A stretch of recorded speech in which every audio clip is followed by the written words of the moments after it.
When I was growing up, Thanksgiving meant two things. The first, I would prepare my above average size growing body for large helpings of turkey dressing and sweet potatoes. Of course, that's when I got over my pickiness. And the second thing would be the WWF Survivor Series. See, for most people, Thanksgiving's about watching football. But no one really watched those games due to being in a turkey coma. Plus, we kind of get tired of watching the Dallas Cowboys lose every year. Am I right? So instead of talking about the 2019 incarnation of the Survivor Series, which was fine, I decided I would dive into wrestling that I watched as a kid. So sit back and let me tell you about the rewatching of the 1989 Survivor Series through adult eyes. Trust me, I have a feeling before the end of this, I'm going to really regret this decision. In classic WWF style, the pay-per-view starts off with the participants talking about what they're thankful for on this Thanksgiving night in 1989. Already, I am happy with my decision. And the first face I am greeted with on my television is one that defined my freaking childhood.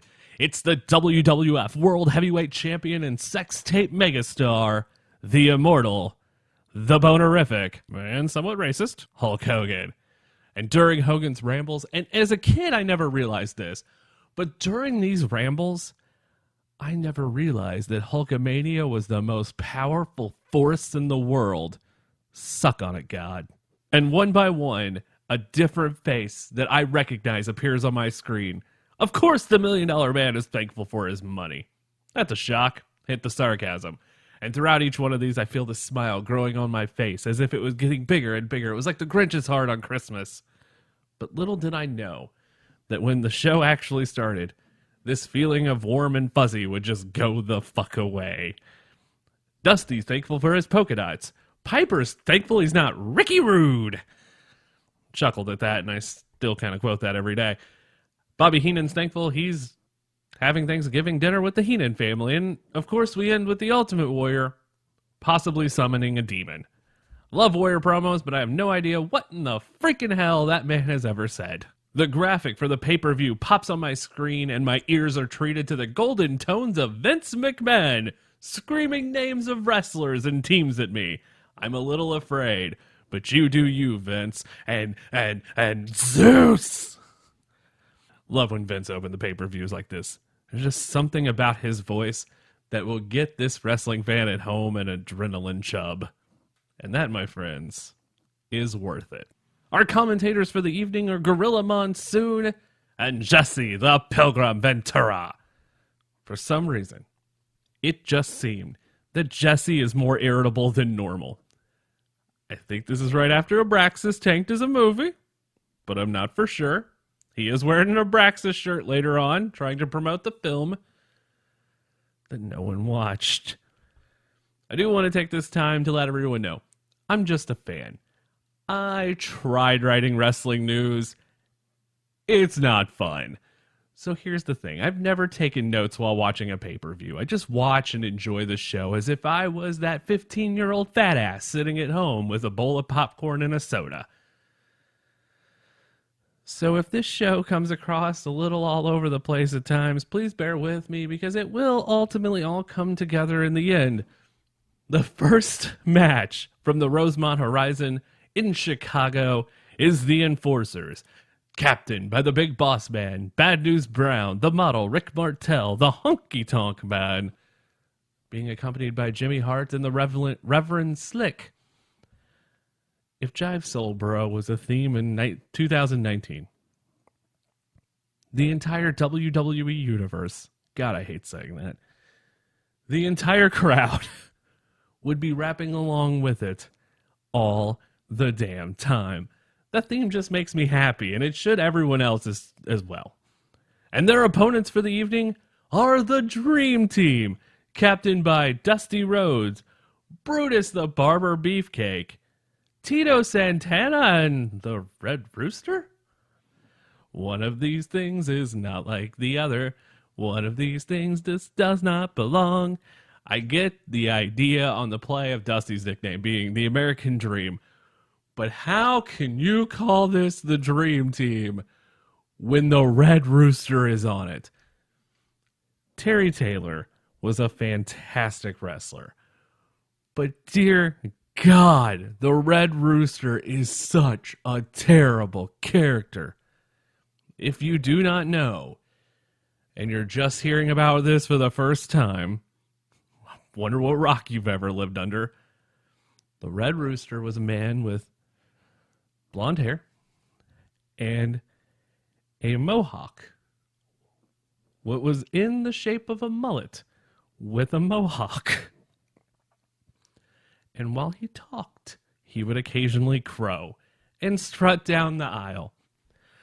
I didn't think I needed a drink, but at this point, that homemade moonshine is looking at me in the fridge saying, "Drink me," as if this was Alice in freaking Wonderland. And now to the eliminations.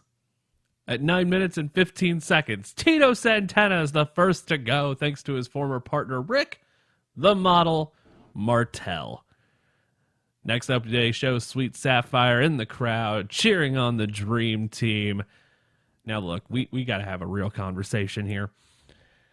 I get this is 1989, and I understand that in the 80s things were a little different. Thanks, cocaine. And that being said, I'm sure Brutus the Barber Beefcake's tights I have seen someone wear to Walmart in 2019. Don't know about you, but those things need to be retired and never spoke of again. At 15 minutes and 26 seconds, Bad News Brown gets hit by the Big Boss Man and takes himself out of the match. I can't blame the guy. I want out of this too. At 17:24, Brutus the Barber Beefcake pins the Honky Tonk Man, and he has now left the building. Question. I have a question. I would like to know, how in the hell is the Red Rooster still in this match? That's all I need to know. We are over 3/4 of the way through this match, and the Red Rooster is still there. How in the hell is this happening? At 20 minutes and 13 seconds, Brutus the Barber Beefcake eliminates Rick the Model Martel. The only runway he's going to be walking is back to the entrance. Finally, at 21 minutes, the Big Boss Man eliminates the Red Rooster. Boss Man, you are a national hero. This may not have been your face turn in 89 or 90, whenever that happened, but to me, you are now the biggest face in pro wrestling at this point. Congratulations. You are now a bigger fan favorite to me than Hulk Hogan ever was. You're now my favorite wrestler. And at 22 minutes and 2 seconds, the Big Boss Man is eliminated by team captain Dusty Rhodes. So he is served with the loss. Dusty and Beefcake are the survivors at 22 minutes and 2 seconds. I give this match a D+. Look, Red Rooster overstayed his welcome way too long in this match. He needed to be cooked a lot sooner. And I can honestly say, without a shadow of doubt, the only good part about this match was Jipesol Bro. As we prepare for the next match, I decide to pop some corn, and I hear in the background the voice of Sean Mooney interviewing the 4x4s. I freaking love these cheesy team names. WWE, next year for the Survivor Series, let's bring these team names back. You could have had a team captained by Roman Reigns and Baron Corbin and called it the Big Dogs versus the King's Court. WWE, you are missing an opportunity to print money. We need more of this in today's wrestling. Make that happen. So during this interview, the 4x4s look like they raided a lumberyard's Black Friday sale, and I'm pretty sure every time Jim Duggan yells, "Oh!" an angel gets its wings. So next up is match 2. It's the King's Court. The Macho King, Randy Savage, because that's what we needed in wrestling. More kings. The Canadian Earthquake, Dino Bravo, Greg the Hammer Valentine, and they are accompanied by Jimmy Mouth of the South Heart and Queen Sherry, and they are taking on the 4x4s, captained by Jim Duggan. Also on the team, Bret Hart, Rugged Ronnie Garvin, and Hercules. So a couple of questions I need to get out of the way. Number one, what actually happens if a Canadian earthquake hits? Does it cause damage and apologize? Fair question, I feel. Number two, it's not much a question, it's just dumb. So when the 4x4s came to the ring, they did this synchronized spot where they would throw these 2x4s corner to each other. Like Duggan would throw his to Hart, Hart would throw his to Duggan, Garvin to Hercules, Hercules to Garvin. One man missed their 2x4. Can you take a guess who it is? If you guess the guy who carries the 2x4 every fucking night, you would be correct. What the fuck, Duggan? What the fuck? And now to the eliminations. At 3 minutes and 57 seconds, Hercules gets a face full of Canadian earthquake nuts as he's the first to be eliminated. Man, he just sat on his face and his nuts were in his mouth. This is the funniest damn thing. I could not stop laughing. Have you ever choked on a popcorn husk? It's not fun, but damn it, I would do it again in a heartbeat to watch that moment.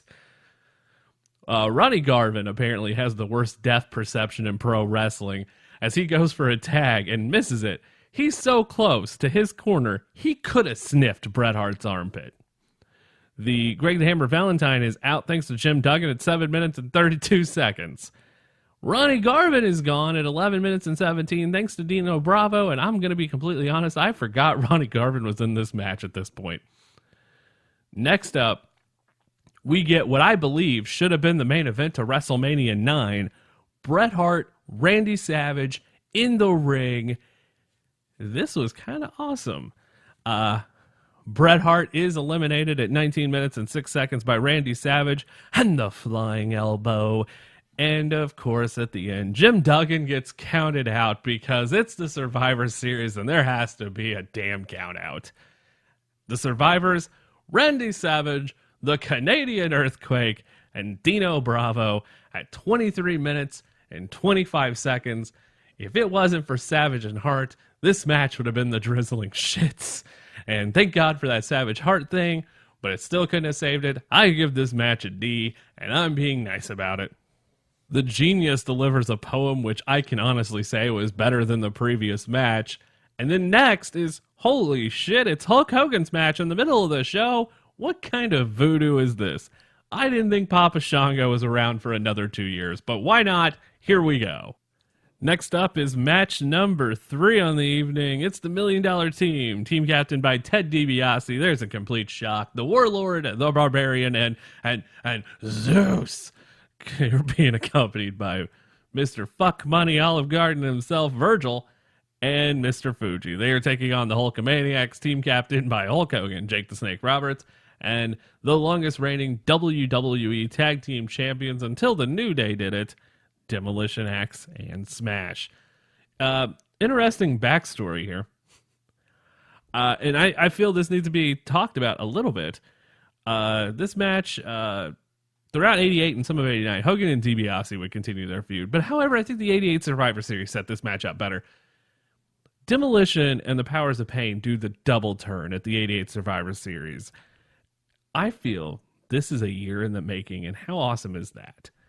Zeus's unibrow, however, is what the team name should have been called, and that unibrow is one of legend.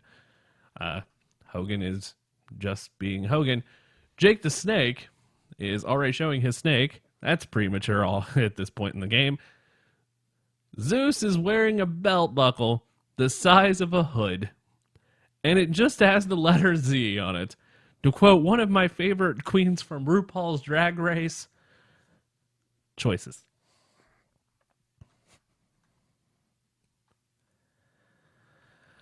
The announcers tell us that Zeus and Hogan will collide in a cage during No Holds Barred, the match, the movie. God, get used to hearing that for the next 10 minutes. Ugh.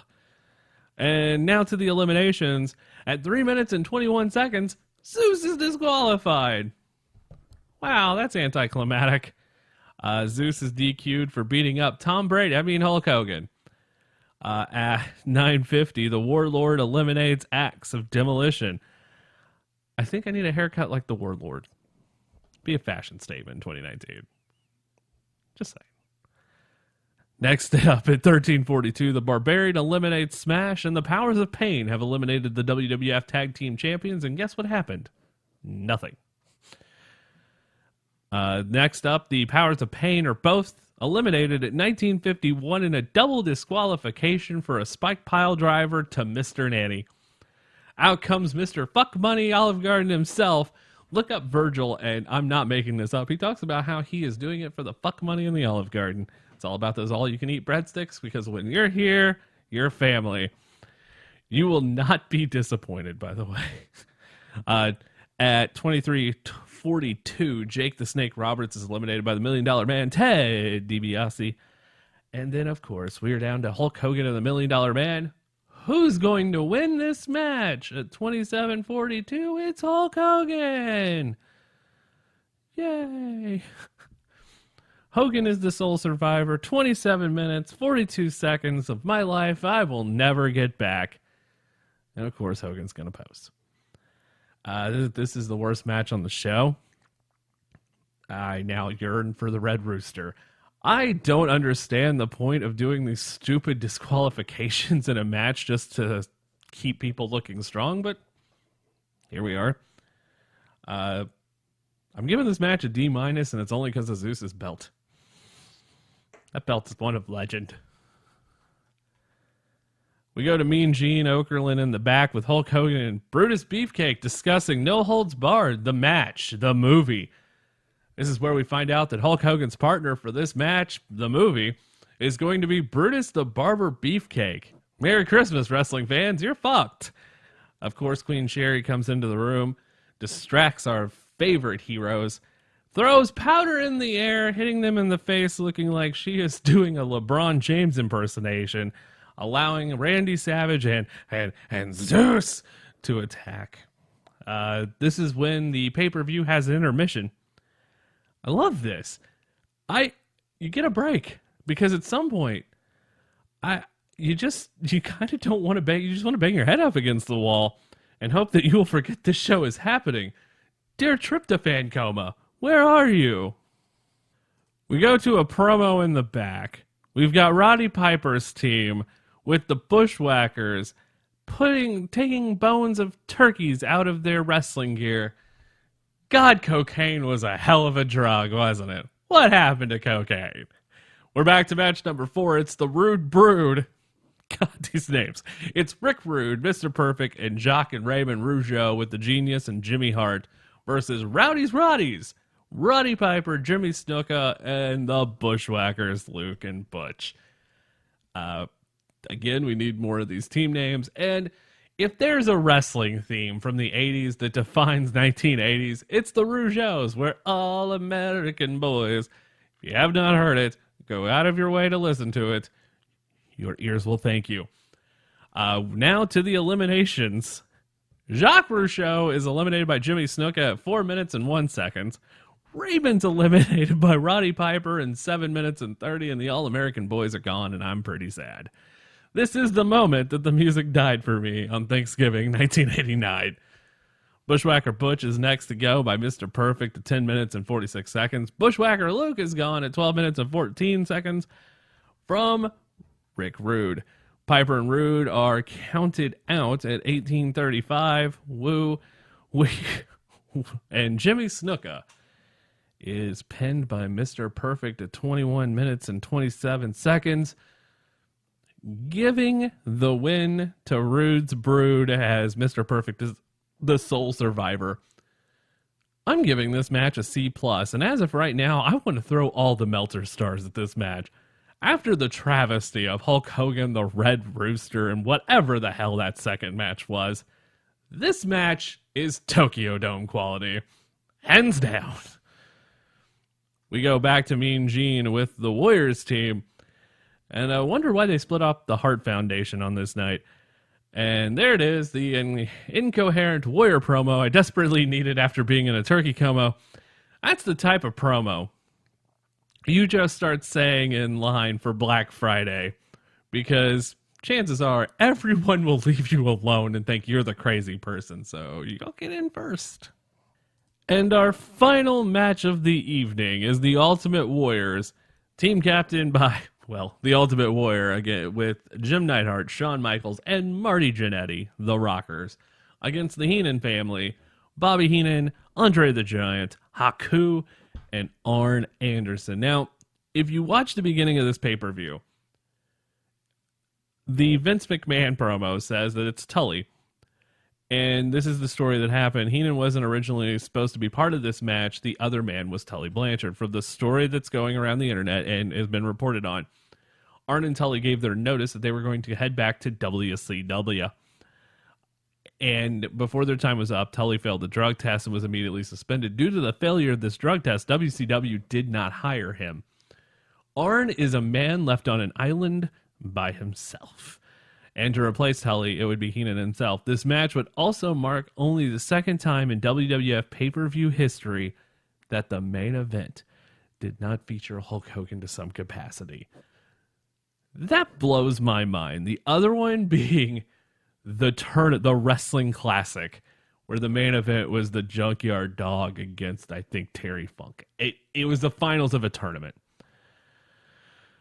And now, to the eliminations. The Rockers and Anvil are getting the crap kicked out of them when the Ultimate Warrior makes a mad dash to the ring. Andre happens to just fall out and get counted out at 27 seconds. Andre was never touched, but he's gone, so here we go. First, at 3 minutes and 32 seconds, Jim the Anvil Neidhart is eliminated by Haku, a man I would never fuck with. At 8:53, Marty Jannetty gets pinned by Bobby Heenan. Yep. At 12:54, Haku's eliminated by Shawn Michaels. The hell ever happened to that kid? At 15:47, Shawn Michaels is eliminated by Arn Anderson.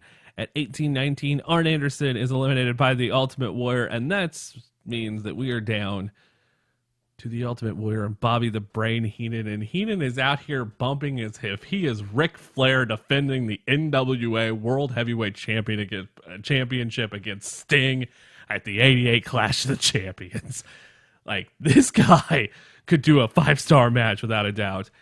And the Warrior, of course, pins the Weasel and is the sole survivor at 20 minutes and 28 seconds. Another match I give a C+ to. This was a very fun main event. I love Bobby Heenan. You could stick him into anything, and I'm going to enjoy it. Overall, it's 1989, and I have to let that slide. But for me, the early Survivor Series pay-per-views are plagued with cheap eliminations, and this one falls victim to that formula. There's the countouts early on. There's the entire Hulk Hogan match, which had 3 disqualifications in it. Which, to me, makes Hulk Hogan look more like a cowardly heel than a babyface. The first 3 matches left something to be desired for me. Those last 2 matches, though, if you're going to watch this, just fast forward to matches 4 and 5. They're worth it. And if anyone does not know, the original concept for the Survivor Series was to go head-to-head with Jim Crockett Promotions as they would run Starrcade on Thanksgiving night. Is this the best wrestling show of the year? No.